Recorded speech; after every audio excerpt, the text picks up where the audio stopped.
Hey everybody, welcome back to another episode of On the Pulse Golf Talk. I'm your host Mitchell Bain, and this week we're at the first leg of the FedEx playoffs at TPC Southwind in Memphis, Tennessee.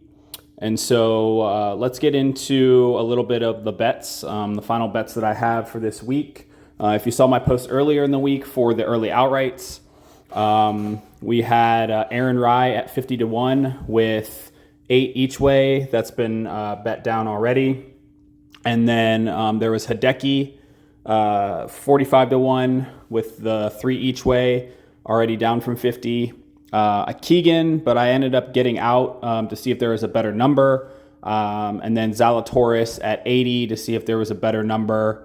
And then Justin Thomas at 40 with the 8 each way. So looking at the board, I ended up adding Ludwig at 22-1 with a 30% boost on 365 with the top 5 each way.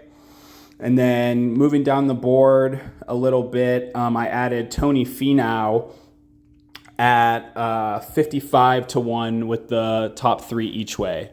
I think that Tony can, if he can keep his driver driving off the tee solid, he's got the length to club down a little bit, and if he's able to keep it in the fairway, he started to putt. He's gained strokes putting in 4 straight.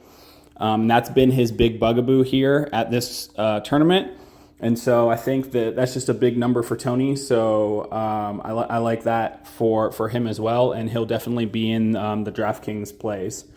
So let's go ahead and move over to DraftKings DFS, and we'll go through those. All right, so looking at DFS this week, again, I think that a lot of these guys that have some length can club down a bit. You definitely need to keep it in the fairway. Looking at greens in regulation, those people who kept it in the fairway were hitting these greens at a 70% clip, where people who are not hitting the fairway are hitting them at a 45% clip. So it's a huge advantage to keep it in the fairway. So that's where I'm definitely leaning with guys this week. And guys that are hitting it well, just total ball striking, where putting and short game don't mean a lot. Obviously, you have to putt to win. But historically, we've seen people win here that are not good putters. A la Lucas Glover, Justin Thomas is one here, losing strokes putting. So if you're gaining with your ball striking, you're gaining off the tee, staying out of the water, both on your drives and approach shots, you should do well here. So let's transition into looking at what the board looks like. So starting up top with the big boys, Scotty Scheffler, Xander Schauffele, Rory McIlroy. I am going to actually fade these 3 this week, and specifically the top 2. When looking at course history at this course over the last 4 years, Xander and Scheffler have not finished within the top 14 at this course. And so while I think they're both the top plays, absolutely, it's really hard to jam in with Scheffler, especially. You're leaving a lot of win equity. Obviously, he could win, yes. We all know this, that he could win. But he also had his best iron week of the season last week at the Olympics. And so I think it's just, I'm just going to go ahead and fade him and hope that the course history for both Scheffler and Xander pan out. And then Rory, he obviously is a good play. I can see him doing well because of the club down spot. I'm just a little worried about the accuracy off the tee. As I said, it's extremely important here to be accurate, and of the 3 of them, he is the most inaccurate driver, which leads me down to my 2 plays in this range, which is Ludwig Aubert and Colin Morikawa. These are the 2 most accurate players off the tee on tour. Colin leads the tour in accuracy off the tee. And so if you're needing to keep it dry, you're needing to drive it straight, these are the 2 guys that I want in my lineup. And so I'm going to be really heavy. These 2 are going to be a core play for me. And I have bet, as I said, I bet Ludwig at 22-1. And I think he might get it done this week. It all sets up really, really well for him. with the long irons and the driving. So we're going to go there in the 10K. Looking at the 9K range, I wouldn't be opposed to playing Tommy Fleetwood. He played really well at the Olympics. It doesn't look like his ownership is going to be that high, maybe between 13 to 16%, which again, if he is peaking, he's driving it straight, hitting his irons. I can definitely see that. Patrick Cantlay showed some form in the last few weeks. And again, he is not going to be very highly owned, between 14 and 16%. He played well here last year as well. And so he could be a play. In this range, I'm really not playing too many people or giving too many people looks. I had previously talked about Hideki, and I really love Corey Connors. Corey Connors is definitely going to be a play for me. If you look at his course history here, he has gotten better every single year that he's played here, and last year he was 6th. So, if he's gotten better every single year, and last year was a 6, I'm expecting to get a top 5 out of him this year. And if you look at how he's been trending, he's been trending. He's been playing really, really well lately, and he's finally started to putt, and that's always been his issue at this course as well, and he's been gaining strokes putting here as well. And so Corey Connors is going to be the play for me in the 9K range. I wouldn't fault you with Hideki. I'm just going to stay away from him just since you have him in the betting market. I'm going to stay away from him in DFS because I think his ownership is going to be a lot higher than Connors. I could see Hideki getting to about 17 to 18%, where I think Connors comes down in the 12 to 14 range. And then Russell Henley, I never play Russell Henley. Just don't get the guy right.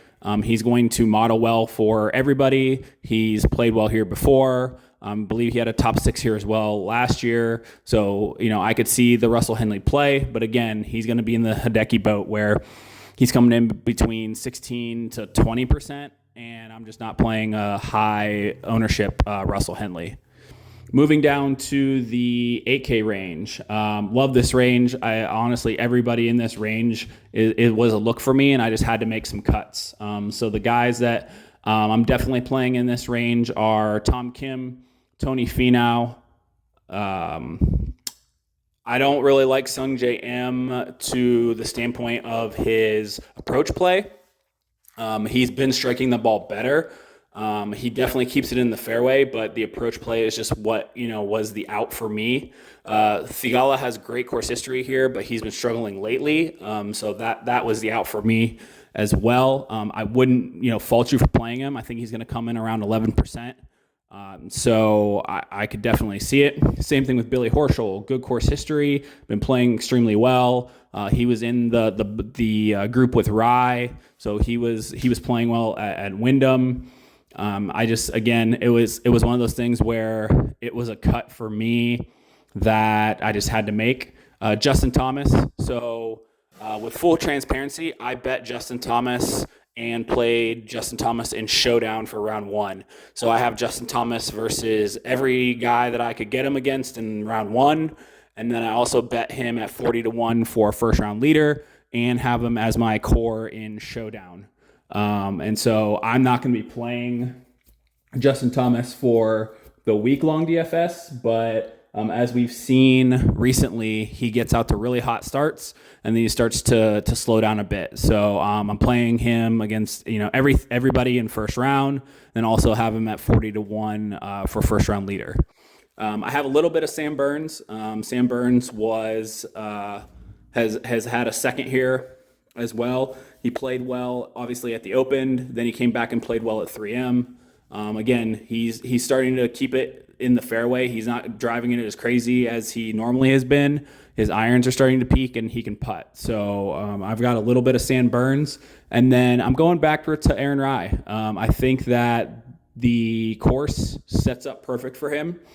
If he can just do the same thing that Glover did and go back-to-back last year, like he did last year, I think he just goes right into form. The only thing I would say is maybe he has a little fatigue from playing so much golf on Sunday and it being his first win on the PGA Tour. But I'm just going to, again, just roll with him right back into another week. I think he could be about 15%, but honestly, I think people will shy away because of the fact of all those factors. First win, played a lot of golf. I think people will go to some other options here. Cam Young, I mean, he could do it if he could putt. His biggest issue is putting, and putting is not a huge issue here. So if he can just tap into a little bit of putting, I think he would be a good play, and he's going to be low owned. I could see him down in the 7 to 8% range. And so I think he's a good play here. And Shane Lowry is the exact same thing. Shane Lowry is just like Cam Young. He drives it in the fairway. He hits his irons well. It's just, can he putt? And, I'm not playing him. I'm not playing Cam Young or Lowry, but I totally could see those two, being top 10 on the leaderboard come Sunday. So that's where we're going there. In the 7K range, I don't really like anybody in this upper range besides Adam Scott. If you look at Adam Scott, he is top 10 in this field in strokes gained over all statistical categories in the last 36 rounds. He's playing some really good golf right now, and I don't think he's going to come in too high owned. I think he might be in around 9 to 11%. And so I really like him here. Wyndham Clark is interesting for a pop spot. He really battled back well at the Olympics, and I could see him playing well here, just like he did at TPC Sawgrass, which is kind of similar to this course where, you got to hit your fairways and keep it away from the water. So I could see Wyndham Clark here, but I'm really going to play a lot of Adam Scott just from the overall statistical model of he's been driving the ball well, he's been hitting his irons well, and he's starting to putt. And he's got good course history here as well. Not touching Jordan Spieth. He said at the Wyndham from Rick Gaiman asking him a question that he's injured, so I'm not going there. Ben On, I could see it, but again, with the wayward drives, I played him at a couple of courses where I thought that he would be in good club down spots again, and he just didn't do it. And if he's struggling with that and the putting, I just don't see it. So I'm not going to be on Ben On. Brian Harmon seems like it would be a great Brian Harmon course. So did last week, and he really didn't do anything. So I just think something might be off of his game a little bit. So I'm just going to shy away. Really not touching Homa, not touching Day. Straka finished runner-up here to Will Zalatoris when Will Zalatoris won. So I could see that play, but I like some guys a little bit down below. Davis Thompson I like. He was one of my last cuts in my lineups as well. I could see him coming in between 12 to 15%. So he definitely would be a play. Seabez, I'm not there on Seabez. The numbers didn't work out for me this week. I just didn't like it. And same thing with Bhatia. I've been a Bhatia truther all year long. I've been playing him all year long, and his numbers are starting to slide a little bit. He's not hitting it as well. He's not hitting as many fairways. His ball striking's off a little bit, so I'm just going to go away from that. Siwoo Kim, not really on it this week. That was a huge. I saw that miscut coming last week. I stayed completely away from Siwoo, faded Siwoo and everything. I just had a feeling about it and dodged that bullet. So I'm not going to go back to him either. The next two guys that I like though are the following two: is Noren and Pendrith. Noren was playing really well. He was trending really well there for a while. And he also, like Justin Thomas, plays really well in the first round. So I also have a first round lead for Noren at 70-1. And I could see, and he's also in my showdown core as well. I could see him playing really well here. Is he going to, go all the way 4 rounds? I don't know, but definitely for round 1 matchups, showdown, I like Noren for that. The other one is Pendrith. Pendrith is playing super well right now. He's really striking the ball well. He's really hitting his irons really, really well. And I think it's like 7 straight he's gaining with his irons. So I really like Pendrith here. Again, club down spot for him, can hit his irons, and then if he gets a putter rolling, he could be a really good play here. I think he might come in with a little bit of ownership, but I don't see more than 10% on him. And at 10%, I mean, he can really get it going. And then moving down the board a little bit, earlier in the week, I said I really like Keegan Bradley, but Keegan Bradley's played this course a lot, and he's never finished better than top 30. And so I know he's hitting the ball really well. He's top 30 in this field in ball striking, and he's hit or miss with the putter, but here he really, really can't putt. And it's not that hard of a putting course. So for me, something's off there. And so I'm just going to stay away from Keegan Bradley, even though he's going to come in low owned. I wouldn't fault anybody for going to Will Zalatoris. Going into the Wyndham, I wanted to see how Zalatoris was going to play. And he gained in every statistical category except putting. Now it was minuscule, but he still gained. And so I wanted to see how he was. And I just don't think I like his price tag. If he was maybe a little lower, I mean, I know he's won here. He's got some of the best course history at this course in the 2 years that he's played it, but he's only played it twice. And so I think I'm going to shy away, but I would not be, you wouldn't be crazy if you were going to play Will Zalatoris. I'm going into the 6K range. Max Grazerman, hey, thank you, Max Grazerman. I know it was a rough going for you, but we cashed that rye ticket because of the 4-putt. I wouldn't, again, he's been playing great. Same thing. I would go back to him. He just didn't make the cut for me. The guy, I'm not playing McNeely, Dietrich. I just don't think their games suit this layout. I'm going to Cam Davis. Cam Davis has some of the best course history here. He's played this 3 years, and he's gotten better each year again with a top 10 last year. And he disappointed everybody at the Wyndham, and including myself. So I think just going back to him, I think he's going to come in really low owned, probably like 5%. And with good course history on these club down spots, he does really well at these club down courses. And so I'm going to go with Cam Davis here. Moving down the board a little bit, I'm not Hoagie. Something's wrong with Hoagie. Again, same thing. He can't hit a fairway. Now his putting is gone again. I'm just not going there. Harris English did me dirty last week with that WD. Not going there. I'm not playing Pavon. I really like Eric Cole. He's been trending really well lately. Just has to keep the ball in the fairway off the tee, kind of like he did last week at Wyndham. Came in with a T7 at Wyndham last week. So if he does that again, I think he's really good. He's going to get some ownership, so just be wary of that, maybe 10 to 12%. But I definitely like that. Looking at Nick Dunlap, I'm not going there. I think there's some guys down below that would be better plays, Ben Griffin being one of them. I really like Ben Griffin. Again, I would just watch out for his ownership. He's probably going to be in the 10 to 12%, down in the 6K range, and I just feel like there might be better plays down there as well. Ben Griffin has been hitting the ball really well with his irons, but again, he sprays it off the tee. He did come in with a T7 again last week at Wyndham, and last year he was his first year playing this course. He came in with a T24. He's been putting amazing on Bermuda, which these are Bermuda greens. He's been hitting his irons great, so I definitely don't fault you with that play, but I just think the ownership is going to get a little high. And I got a play that I think is just as good, and that's Taylor Moore. Taylor Moore has excellent course history here, and he has excellent course history at comp courses that are here. So, again, TPC Sawgrass, Valero, and Valspar are a few that Taylor Moore plays well at. And Taylor Moore, again, had a top 10 here last year.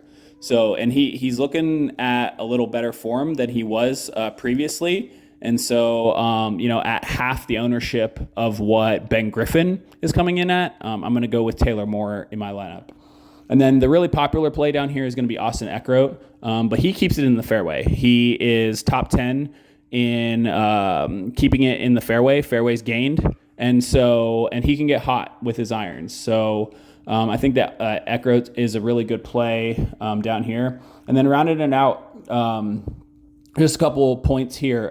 Grillo has had really good course history here. He has been playing his best lately, kind of just hovering in the 30s, but From a course history standpoint, he's been playing really good. Seamus Power popped a little bit with some stats, but I think I'm going to go back to Brandon Todd. I played Todd last week at Wyndham. Again, he kind of hit every stat model for me. Keeps it in the fairway, was hitting his irons a little better, and obviously can putt. So I'm going to go back to Brandon Todd here. Not the best course history, but I'm going to kind of lay on the fact that he's going to take some form from last week. And again, he's not coming in too high, like maybe 6%.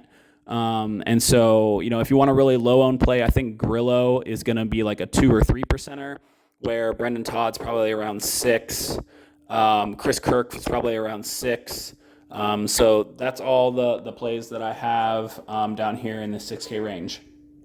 All right, so that's it for this week's breakdown of the FedEx St. Jude. We'll be back next week with a course that we've never seen before in Denver, Colorado for the second leg of the FedEx Cup playoffs. Again, shout out to everybody that all of the content that everybody puts out there, from Mayo Media Network, from Ship It Nation, and Rick Run Good at rickrungood.com. All of the tools that I use are from Ship It Nation.